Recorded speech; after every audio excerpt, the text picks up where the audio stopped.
Friends, welcome to my channel. आज मैं आप लोगों के समक्ष एस्टेट जो होने वाला है, खास करके एस्टेट पास अभ्यर्थियों के लिए जो माध्यमिक शिक्षक भर्ती परीक्षा का आयोजन होना है और ये अप्लाई 3 से स्टार्ट होने की संभावना है, यानी कि 3 नवंबर से स्टार्ट होने की संभावना है। तो उसी को ध्यान में रखते हुए मैं प्रतिदिन एक वीडियो लेकर के आपके समक्ष उपस्थित रहूंगा। आप इसको देखना बिल्कुल नहीं भूलिएगा। जैसा कि आपको पता है कि सोशल साइंस का कट ऑफ सबसे ज़्यादा जाता है, लेकिन विद्यार्थियों को ये पता नहीं चल पाता है कि आखिर ये कहाँ से पूछा जाता है। इस बार का भी जनरल कट ऑफ आपने देखा होगा 77, जबकि बाकी सभी विषय में 30 से 40 होता है। और हम सब लोगों को ये पता है कि सबसे ज़्यादा यदि भीड़ किसी सब्जेक्ट में होती है वो सोशल साइंस में ही होती है। इसलिए आपकी थोड़ी सी लापरवाही आपको शिक्षक बनने से वंचित कर सकता है। इसलिए आप प्रतिदिन हमारे चैनल में एक एक वीडियो, जैसे आज मैं हिस्ट्री का दे रहा हूं और इसमें सब्जेक्ट कॉम्बिनेशन भी होता है। जैसे हिस्ट्री या ज्योग्राफी में से कोई एक सब्जेक्ट आपको रखना ही पड़ता है। यदि आप हिस्ट्री रखते हैं तो इसके साथ ज्योग्राफी भी रख सकते हैं, हिस्ट्री रखते हैं तो इसके साथ इकोनॉमिक्स, लेकिन एक सब्जेक्ट आपको हिस्ट्री या ज्योग्राफी रखना ही पड़ेगा। इसलिए हिस्ट्री और ज्योग्राफी के मैक्सिमम सेट मैं तत्काल प्रोवाइड आप लोगों को करूंगा। अगर आप लोगों को अच्छा लगे तो लाइक, शेयर और कमेंट जरूर कीजिएगा। और मैं आपको बता दूं कि मैं यहाँ पर आप लोग को चैप्टर वाइज ये ऑब्जेक्टिव प्रोवाइड कर रहा हूँ करूँगा, और जो आपको जो बीपीएससी के द्वारा माध्यमिक शिक्षक नियुक्ति की परीक्षा होगी उसमें वरदान साबित होगा। यहीं से प्रश्न आता है दोस्तों।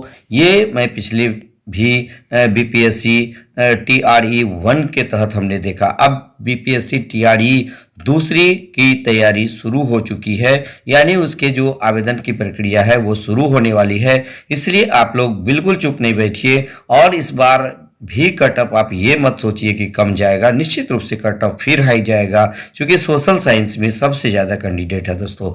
तो चलिए, मैं प्रतिदिन आपको एक एक चैप्टर जरूर कराऊंगा। चलिए देखिएगा, पहला सवाल है, राष्ट्रवाद की अवधारणा का जन्म किस घटना से माना जाता है? ए पुनर्जागरण, बी धर्म सुधार आंदोलन, सी गौरवपूर्ण क्रांति और डी फ्रांस की क्रांति। तो इसका सही आंसर क्या होगा दोस्तों? यानी कि पुनर्जागरण। राष्ट्रवाद की अवधारणा का जन्म किस घटना से माना जाता है? राइट आंसर होगा पुनर्जागरण। उसके बाद देखिए, यूरोपीय सभ्यता का पालना किसे कहा जाता है? इटली को, फ्रांस को, हंगरी को और यूनान को। तो इसका राइट आंसर हो जाएगा यूनान को कहा जाता है। उसके बाद देखिए, कार्बन अड़ी की स्थापना किस वर्ष हुई थी? ए 1810, बी 1815, सी 1830 और डी 1848। तो इसका राइट आंसर क्या हो जाएगा दोस्तों? इसका राइट आंसर हो जाएगा 1810, यानी कार्बन अड़ी की स्थापना जो 1810 ईस्वी में हुई थी। उसके बाद देखिएगा, किस संधि द्वारा जर्मनी का एकीकरण पूरा हुआ था? तो ए डेनमार्क की संधि, बी गैस्टिन की संधि, सी प्राग की संधि और डी फ्रैंकफर्ट की संधि। इसका राइट आंसर हो जाएगा डी, ये फ्रैंकफर्ट की संधि दोस्तों, ये याद रख लीजिएगा। उसके बाद देखिएगा, अगला सवाल है, वियना सम्मेलन कब हुआ था? ए 1815, बी 1820, सी ये गौ नंबर देखा 1818 और डी 1848। इसका राइट आंसर हो जाएगा 1815, यानी वियना सम्मेलन 1815 ईस्वी में हुआ था। 6 नंबर का सवाल देखिएगा, सेल्सविग और हॉलस्टीन का संबंध किस देश के एकीकरण से है? ए इटली, बी जर्मनी के एकीकरण और देखिएगा गौ यूनान का एकीकरण और घ नंबर देखिए अमेरिका के एकीकरण। तो इसका राइट आंसर हो जाएगा जर्मनी के एकीकरण से संबंधित है, यानी सेल्सविग और हॉलस्टीन का संबंध जर्मनी के एकीकरण से है। उसके बाद देखिए, यूरोपीय राष्ट्रवाद से प्रभावित होकर किस भारतीय शासक जैकोबिन क्लब की स्थापना की थी? हैदर अली, टीपू सुल्तान, सफदरजंग और शिवाजी। इसका राइट आंसर हो जाएगा टीपू सुल्तान, यानी कि देखिए जैकोबिन क्लब की स्थापना टीपू सुल्तान ने किया था। उसके बाद देखिए, किस देश को यूरोप का मरीज कहा जाता है? ए फ्रांस, यानी ख नंबर तुर्की और ग नंबर है इटली और घ जर्मनी। इसका राइट आंसर हो जाएगा तुर्की को कहा जाता है, यानी तुर्की को यूरोप का मरीज कहा जाता है। अगला सवाल देखिएगा, फ्रांस की क्रांति का प्रमुख कारण था? यानी प्रजातंत्र शासन, निरंकुश शासन, गिरफ्तार गिरफ्तारी पत्र, मनसबदारी प्रथा, तो इसका राइट आंसर हो जाएगा ख निरंकुश शासन, यानी फ्रांस की क्रांति का प्रमुख कारण निरंकुश शासन था। मेजिनी का संबंध किस संगठन से था? ए लाल सेना, बी कार्बोनरी, और ये सी या ग कहिए फिलिक हिटोरिया और है डायट। इसका राइट आंसर होगा कार्बोनरी, यानी कि देखिए मेजिनी का संबंध कार्बोनरी संगठन से था। उसके बाद देखिए फ्रांस में किस शासक वंश की स्थापना वियना कांग्रेस के द्वारा की गई थी? हैब्सबर्ग, आलिया वंश, बुर्बो वंश और जार शाही। इसका राइट आंसर होगा बुर्बो वंश, यानी कि वियना कांग्रेस के द्वारा की गई थी बुर्बो वंश की स्थापना। उसके बाद देखिएगा 12 नंबर का सवाल देखिए, इसमें कह रहा है इटली एवं जर्मनी में वर्तमान में किस महादेश के अंतर्गत आता है? इसका राइट आंसर हो जाएगा ग, यानी यूरोप के अंतर्गत आता है।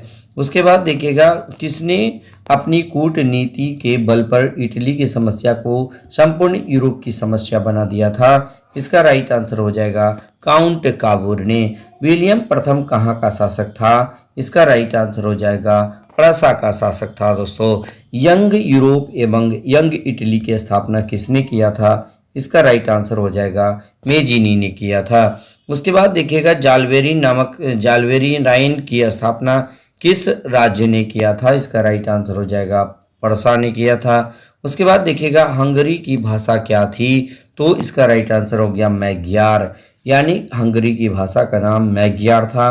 नेपोलियन ने जर्मनी में किस संघ की स्थापना की थी? इसका राइट आंसर होगा राइन संघ की स्थापना की थी।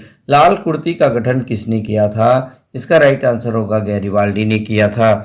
उसके बाद देखिएगा किस युद्ध के बाद जर्मनी का एकीकरण हुआ था? इसका राइट आंसर हो जाएगा सीडान का युद्ध, यानी सीडान के युद्ध के बाद जर्मनी का एकीकरण हुआ था। जर्मेनिया क्या थी? इसका राइट आंसर हो जाएगा जर्मन राष्ट्र का प्रतीक, ये जर्मेनिया थी। उसके बाद काबूर कौन था? इसका राइट आंसर हो जाएगा इटली का प्रधानमंत्री का नाम काबूर था दोस्तों। उसके बाद देखिएगा जर्मनी का एकीकरण कब पूरा हुआ था? इसका राइट आंसर हो जाएगा, यानी जर्मनी का एकीकरण 1871 ईस्वी में पूरा हुआ था दोस्तों। उसके बाद देखिए 24 नंबर का रामानीवाद क्या था? एक सांस्कृतिक आंदोलन था, यानी रामानीवाद क्या था? एक सांस्कृतिक आंदोलन था। जालवेरीन एक संस्था थी, किसका संस्था थी? तो व्यापारियों का एक संस्था थी जिसे जालवेरीन कहा गया था। उसके बाद रक्त एवं लौह की नीति का अवलंबन किसने किया था? इसका राइट आंसर हो जाएगा ग नंबर, यानी बिस्मार्क ने किया था।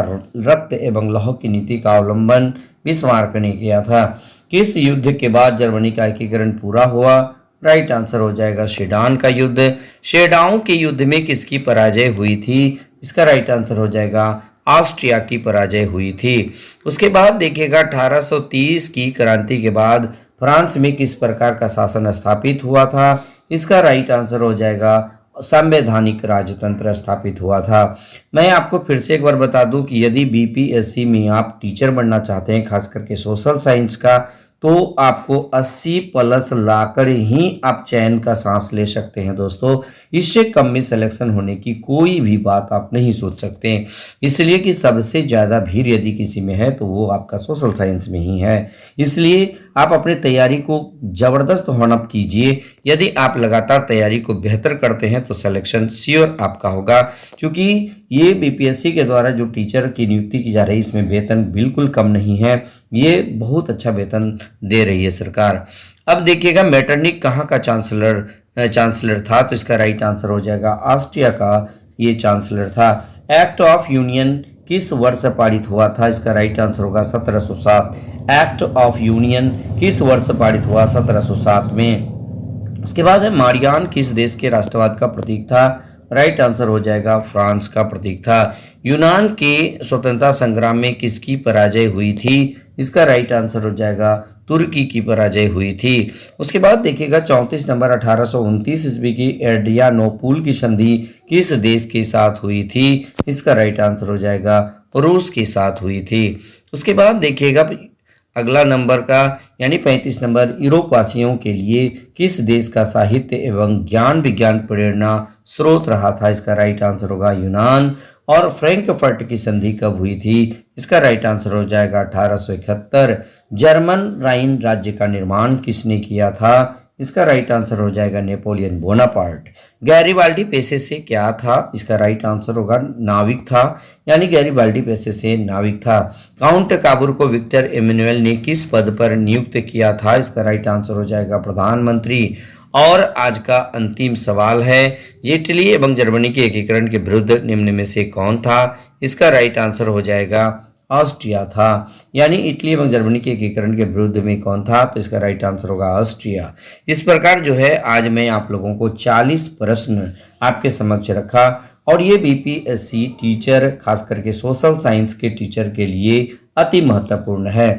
और प्रतिदिन मैं पहले हिस्ट्री का कराऊंगा, फिर ज्योग्राफी का कराऊंगा, उसके बाद फिर पॉलिटी का, चूंकि सब्जेक्ट कम्बिनेशन होता है सोशल साइंस के टीचर के लिए कि हिस्ट्री या ज्योग्राफी में से किसी दोनों को या दोनों को रहना अनिवार्य है। तो आप इस तरह से यदि चैप्टर वाइज सारे प्रश्न का अध्ययन कर लीजिएगा तो निश्चित रूप से आपके लिए कठिन कुछ भी नहीं होगा दोस्तों। क्योंकि पहली बार तैयारी करने का अच्छा मौका नहीं मिला, उसके बावजूद लोग 77 लेके गए हैं। अगर इस बार है एक प्लानिंग के साथ लोग तैयारी करेगा तो स्वाभाविक है 80 प्लस आपको जाना ही पड़ेगा, तो ही आप अपना सिलेक्शन ले पाइएगा दोस्तों। इसलिए आप अभी से भिड़ जाइए, ताकि जो है दिसंबर में जो एग्जाम होना है उसमें आप बेहतर परफॉर्मेंस दे पाएँ और अपने भविष्य को सुरक्षित कर पाएँ। तो बस आज के वीडियो में इतना ही। यदि अच्छा लगे तो लाइक, शेयर और कॉमेंट जरूर कीजिएगा। धन्यवाद।